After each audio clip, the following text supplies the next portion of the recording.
13 News Now is your back-to-school station. It's not as easy to learn through a computer screen, but now we are seeing the toll COVID-19 had on students in the Commonwealth. Across Virginia, fewer people pass the SOL test. Alex Littlehales looks at why and how the state is moving forward.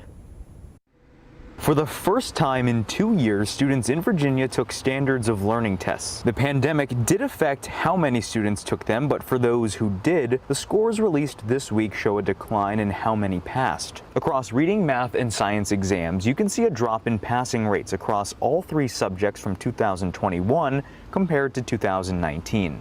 The scores also show students considered economically disadvantaged suffered at even higher rates than the state as a whole, according to James Lane, Superintendent of Public Instruction. There is certainly a higher number of our African American students, our Hispanic students, our students with disabilities, and our students in poverty and our English language learners that need support.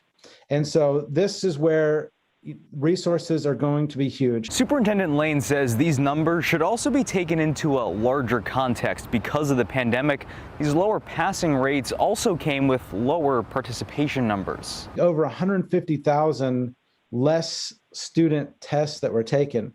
And I don't think you can make an assumption around what would have happened with those 150,000 students.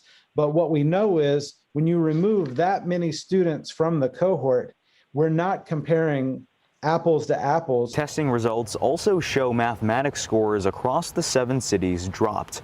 The Department of Education will now use these scores to give support to the divisions where help is most needed. In Norfolk, Alex Littlehales, 13 News Now.